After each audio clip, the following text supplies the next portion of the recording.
Next,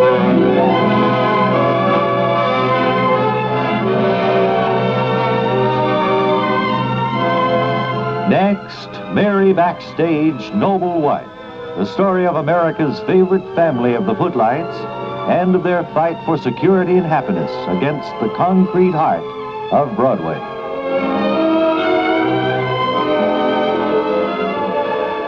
As we join our friends today, they're aboard the old Mal Hallett bus driven by Harry, heading north on Route 3, bound for Meredith, New Hampshire, in the opening of their summer theater tour with Westchester Furioso. And as Harry carefully keeps the speed at 55 miles per hour, we hear... What kind of a bus is this? A twin coach? Looks like. I don't really know, Calvin. I haven't made these in a long time. No, I can tell that. This must be 30 years old anyway. Still says Mal Hallett on the front. And look here, somebody in with a pencil or a dark pen, ink or something, has written Canterbury Lake Park, 1936. Here's another one over here. Look, they wrote this in green chalk. It says, Nuttings on the Charles, 1937. Boy, do you know about that? Oh, that band got around all right. Sure they did. Look at this one here, Pittsburgh, Massachusetts. Oh, my goodness. There's Norumbega Park. Keep your eyes on the road, Harry. Yes, I will. Greg, do you know how much Commodore Ballroom was his year. They must have played the Commodore Ballroom. Right. Do you know how much further it is to Meredith, Greg?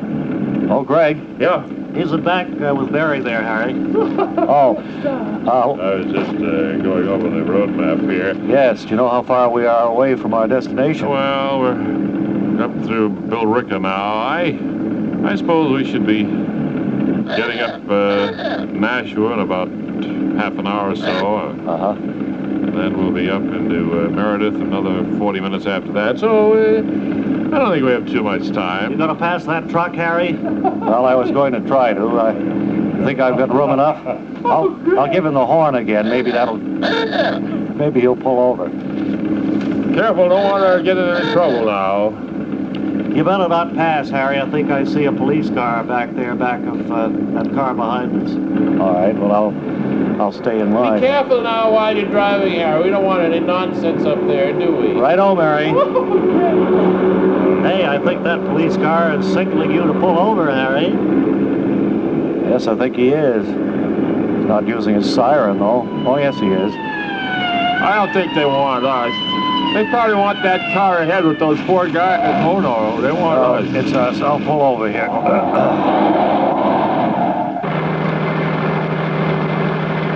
Wonder what he possibly could want. Yes, officer? Yes. Where do you think you're going? Why, we're going to Meredith, New Hampshire. We're the cast and crew of Westchester Furioso. I'm Harry Backstage, famous Broadway star, beloved idol of a million other women, and this is my wife, Mary. We have kids in this town, and we want to keep them. Well, of course you do. I mean, what would the kids be doing out on a major route like this, officer? Right. Hey, don't give me any of your lip. Well, you sound like wise New Yorkers to me. Well, yes, we are from New York. That's why we'd like to go right on through, may we? That's like waving a red flag at me, buddy. What do you mean? Well, giving me a lot of back talk and sass, and then capping it off with telling me you're from New York. Well, we're not that really does it in, boy. Not giving you any back talk and sass. We're supposed to open tomorrow. Well, I'm saying that what are the kids doing out on a major highway like this? That's no way to talk to a uniformed upholder of the law. You know that. I think he's probably right, Harry. Now, you see, you don't have an inspection on this bus. It caught my eye as you went by. I was dozing down there on back Billerica. You guys went by, and I picked you up out of the corner of my eye. This is an old bus. I've been keeping the speed down to 55, though, officer. I've been very careful to follow the government's mandate. You see, this bus hasn't had a safety check in years. You see, you're supposed to have a thing right here in your windshield. Well, Mr. Marlowe back there was supposed to take care of it. Greg? Yeah? The officer says there's no inspection sticker on this Mal Hallett bus. Well, don't hang it on me. You're the driver. You arranged to hire it, didn't you? You're the driver. Talk him out of it. Do something. Yes, Harry, do something, for heaven's sakes.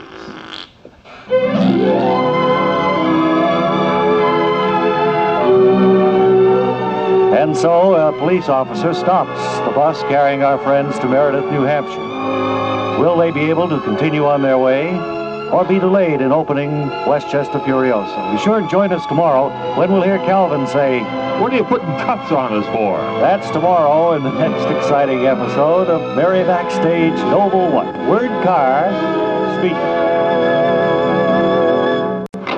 How are you? Everybody. I saw Chester Frisbee a little bit earlier, and Kent Lyle is on his way down the hall from the front reception Like desk. you meet Miss McGold. Hello, it's good to be here Yes. with you today. It's a lot warmer today than yesterday, isn't But, it? you know, there's a good breeze. There's a good, over there on 6th Avenue, or Avenue of the Americas. Which do you call it, Mary? 6th Avenue, I Yeah. guess I'm old-fashioned. Makes you true New Yorkers, you do. Afternoon, Bob and Ray.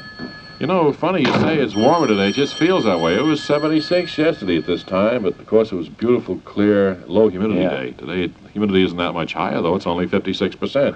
Well, there's a good breeze, though. I just walked over from the Times Square tap, and it's not unpleasant at all. I wouldn't mind being out for the remainder of the afternoon. But now, listen, let's try to analyze this. How come yesterday at this same time was 76, about 40% humidity, and it was a lot cooler? Nicer. Why don't you call Dr. Bob? He always helps you.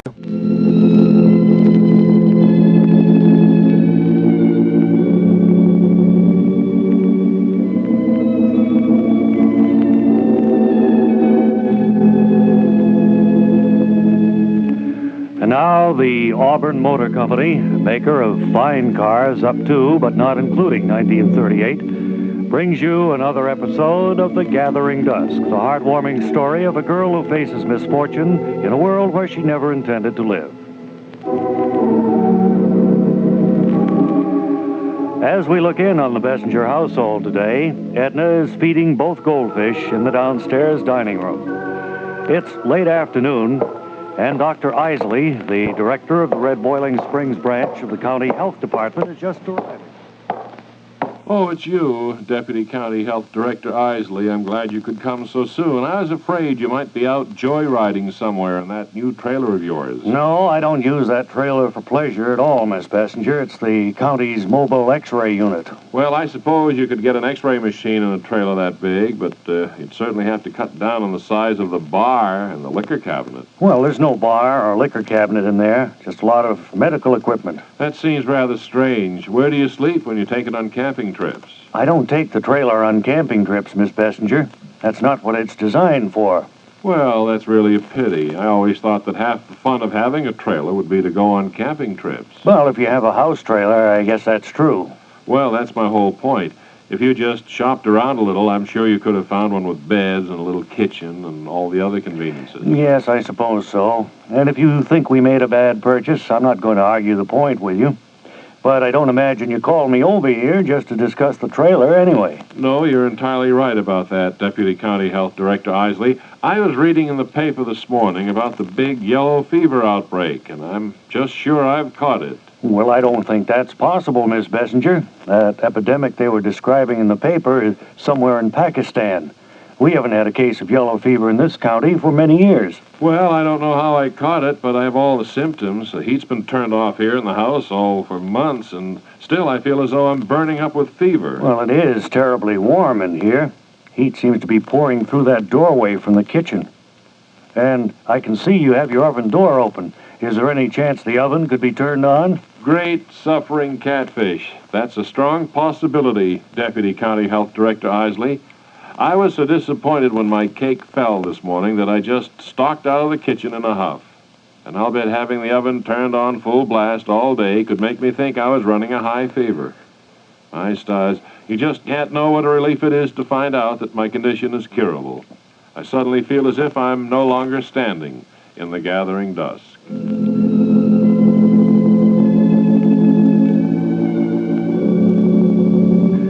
Can it be that Edna's quick recovery from the symptoms of yellow fever may at last enable her to find happiness? Or will the exorbitant gas bill that results from leaving the oven turned on all day merely lead to further heartbreak? Be sure to join us for the next exciting episode when Edna may have her service cut off in the gathering dusk. We're wondering where you'd been. Well, Chet and I are very concerned over the mystery of the Buffalo Gals. What do you mean, mystery? Well, we went over to see the Buffalo Gals per arrangement last Friday in the Oranges, and they weren't home.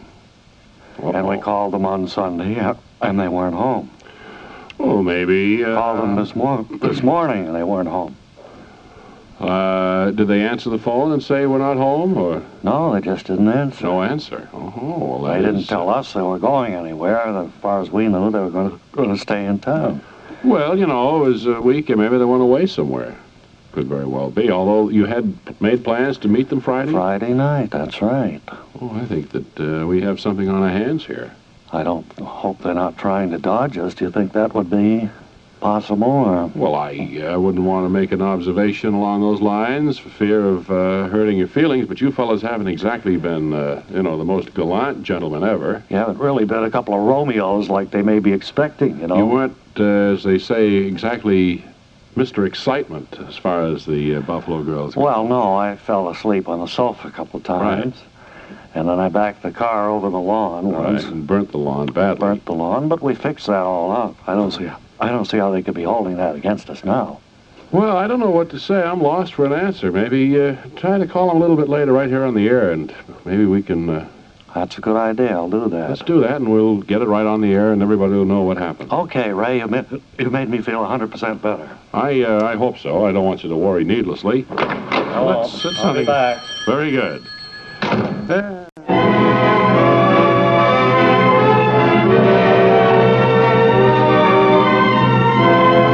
Next, Mary Backstage, Noble Wife.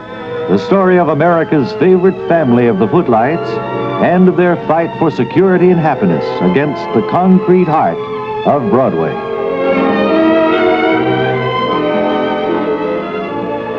It's moments after our last episode now.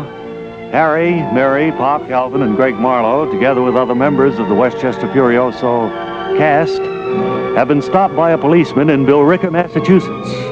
And as we join them, we hear the policeman say, Well, now that I think about it, I don't suppose you've been violating too many regulations. This bus at least was checked last September, so maybe I can overlook a few points. That certainly would be kind of you, officer. As I said, I've been keeping it down to 55 miles an hour and trying to observe all of the rules of the road as I could. Well, I've taken that into consideration, too.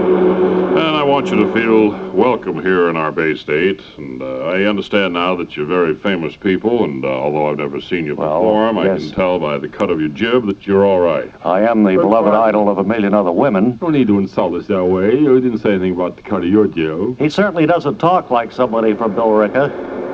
That's not meant as an insult, young man.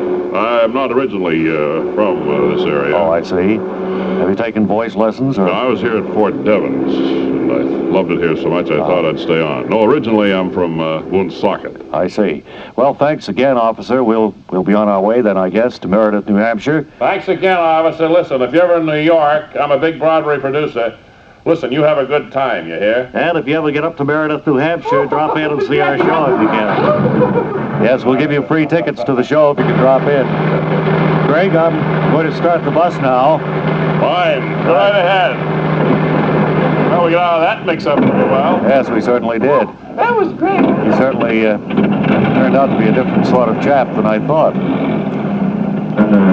Here we go, everybody.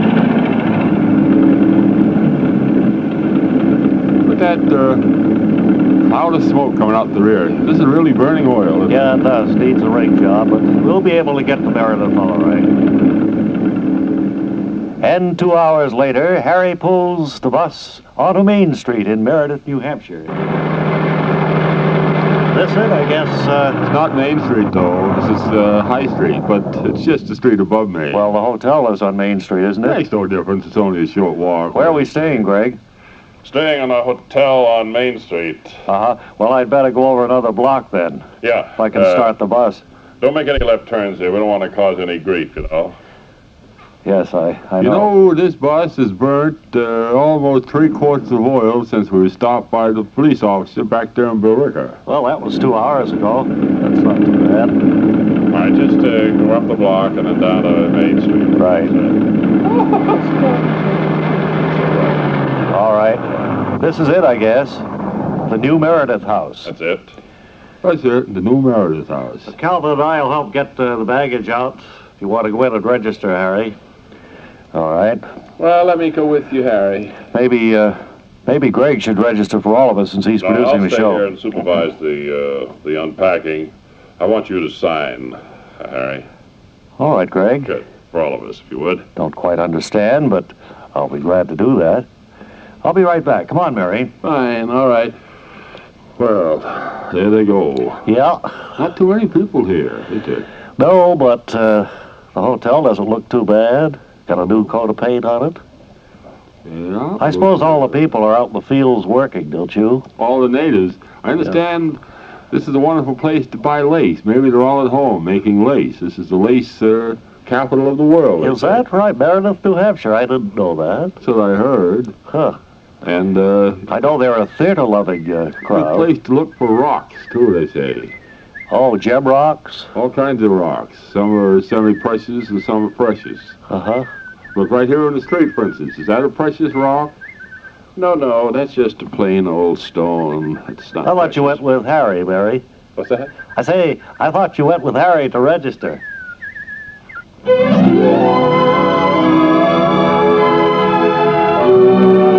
And so our friends have arrived in Meredith, New Hampshire. And tomorrow, they begin rehearsals for their opening. Be sure and join us tomorrow when we'll hear Mary say, I'm not here, I'm outside. that's tomorrow in the next exciting episode of Mary Backstage Noble Wife. Word Carr speaking. Hello, Bob and Ray.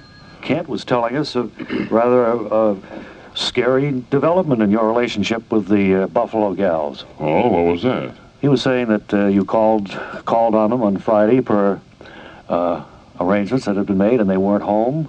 Then you tried to reach them by phone Saturday, Sunday, and this morning, and no answer. Oh, he must be dreaming. What do you mean? Well, we called them Friday night, and they said they were washing their hair. And Saturday, Sunday? They answered and politely had other arrangements made. Well, this is very... And I accepted it. Kent acted as if you hadn't been able to make any contact with them, that they just disappeared off the face of the earth. I'm seeing your young lady in Woodside these days anyway, and maybe... I thought maybe Kent could go his way and I could go mine. Well, I'm sure this is a change in plans as far as Kent goes. I don't think he had any word of that. Well, I don't understand what Kent was talking about. Well, maybe I'd better buzz for him, and you two guys have it out here. I don't have anything to out about. He came in complaining, as I understand it. Well, he was complete. He sounded as if he and Did he you... sound sober? No. Well, then, that's the problem. I mean, really, he's... Well, he wasn't bad. He's something else again. Well, he has a very, very faulty memory. Yes, I know that. And another thing is he dreams a lot. And then he wakes up and he can't tell the difference between reality and the dream. Afternoon. Here he comes now. Hello, Bob and Ray. Hi, Kent. What happened to the bell on the door, guys? I don't know. Sounds like it's stuck. Maybe I'll go get Carmine. Maybe he can fix it. Okay. Oh, it's hanging there. See? Yes. How have you been, Bob? Oh. See? Oh. That doesn't make me feel any better.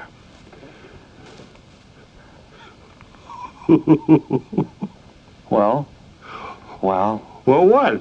Yes. I've been trying to fix the bell on the door. I know what you guys are I've been trying to figure out where the Buffalo Gals are.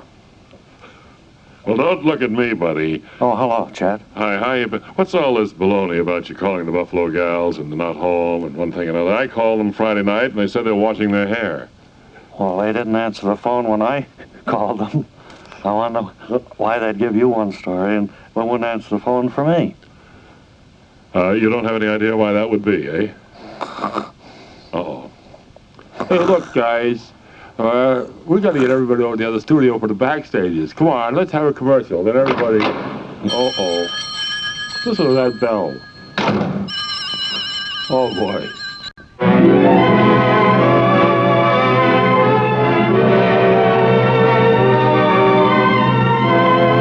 Next, Mary Backstage, Noble Wife. The story of America's favorite family of the Footlights and their fight for security and happiness against the concrete heart of Broadway. It's shortly after our last episode now. Our friends have checked into the new Meredith house and now are joining Greg Marlowe at the town hall, where they'll open tomorrow night in Westchester Furioso. And we hear Greg say, Hope the rooms are to your satisfaction. "Oh, yes. Oh, yes, they're fine. Yeah, it's a pretty good hotel. They had, I'm on a bunk, you know. In my room, there are 2 bunks. Well, one is for Calvin, one's for me, I guess. Are you going to be in the room with me? Yeah, I think so. Oh, I didn't know that. I just took the bottom bunk and threw my clothes on the top bunk. And my shaving kit, my dock kit. Well, you can work that out when we get back to the hotel. Greg, are we going to look inside and see how the stage looks and see if the scenery's arrived and everything? Just a moment. I just want to be sure that the facilities are all right. Uh-huh. Your room and Mary's is... Oh, yes, Fine. it's fine. Okay. Hello, I'm Greg Marlowe. Well, we can go in, Mr. Marlowe. Hello, I'm Greg Marlowe. I'm the producer of the show. Anybody here? Hello? Howdy, Bob. Yes, hello, I'm Greg Marlowe. Oh, I'm the producer of the show. nice to meet you, Mr. Marlowe. I'm Wallace Peavy. I assume that you're the stage manager? Yeah, that's right. You the show folks from New York, eh? That's right. This is Mr. and Mrs. Backstage. How do you do? This is Calvin Hoogerman. Howdy. Hello. This is Pop Ballou. Hello, Mr. Peavy. Howdy, Nice Bob. theater you have here. Well, we kind of like it. Round here, it serves the purpose. How many seats you have in this house? 220. 220, It'll eh? be about the smallest house we've played, won't it, Greg? I would think so, yes. Well, at least they're wooden seats. They're good and strong. Do you have facilities at the rear of the theater to sell warm orange juice and so forth? Yeah, we'll take care of all that. I want you to look at your scenery. It arrived this morning. All right. Come on right up on the stage. Understand the show is called something Furioso? Westchester, you don't have microphones here. We'll have to project our voices, won't we? Oh, we're terribly spoiled in that respect. We've been used to mics. Done that in a long time. No, we don't use no PA system in here. Let me raise the curtain. What was the last show that ever played here, Mr. Peavy? I think it was New Faces of 1956. That came up here, New Faces? Yeah, went on tour. Oh, I didn't know that. 1956.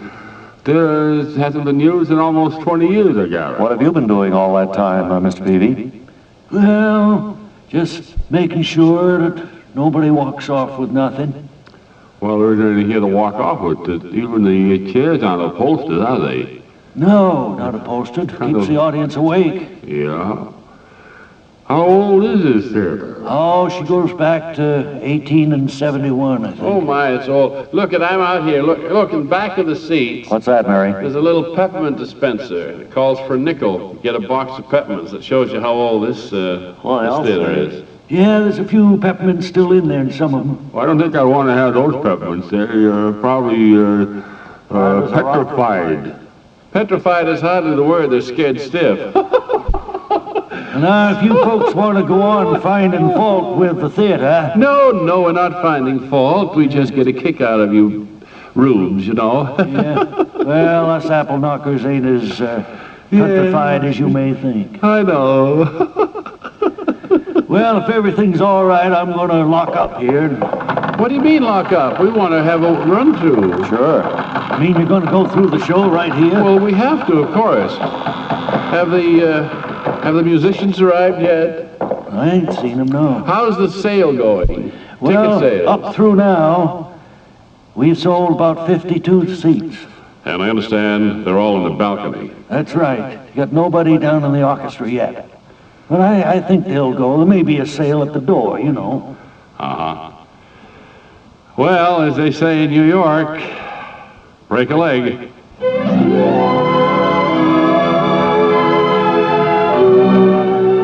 And so, our friends prepare for the opening of Westchester Furioso in Meredith, New Hampshire at the Town Hall tomorrow night. You want to join us tomorrow when we'll hear Calvin say, Look back here. That was Boots' autograph. that's tomorrow in the next exciting episode of Merry Backstage Noble Wife. Word Carr speaking. Bob and Ray Trophy train, which is at a siding in Harold, Long Island, Harold Junction, out in Sunnyside near Woodside. Come in, please, Wally, Ballou. This evening, and they expect that there will be probably a record crowd of some 4,000 or 5,000 people approaching the train, going aboard it, looking at the Bob and Ray memorabilia, partaking of some of the food items that are on sale, and then buying souvenirs of their visit here to mark the day that they won't soon forget. There's one, Mr. Gilmore. Yes, sir. Can you edge over here? Don't get too close to that other track. We're close to that switcher, you know, he keeps running these trains I in know. and out of here. I know that. You want to bring us up to date. It looks as if we've got a record turnout here on this second day. You better move in, Mr. Ballou. Yeah. The second day the train has been in town. Make me nervous standing over the edge of the track that way. Yes. Now, what did you ask me? I say it looks like a record. Stand back. Wait a minute. Well, a turnout for the second day of the train here. Well, we've discovered that there's no way for people to get here to the trophy train unless they cross about 11 sets of tracks. Now, this is an oversight, and of course, I'll have to... Who's to blame for that? I'll have to assume all responsibility because I'm the manager of this trophy train. Although, believe me, I didn't select Harold as the spot for the trophy train. And these few people that you hear now are people who work in the yard. Mostly, you know, they clean out the Pullmans and bring the ice for the club cars and so forth. Watch it. Just, Watch it. I think hold it. I Watch mean, it. Well, I'm the same to you, buddy. that was close. I'm being given a signal to sign off. Brother. My time is short. I'll report in again tomorrow.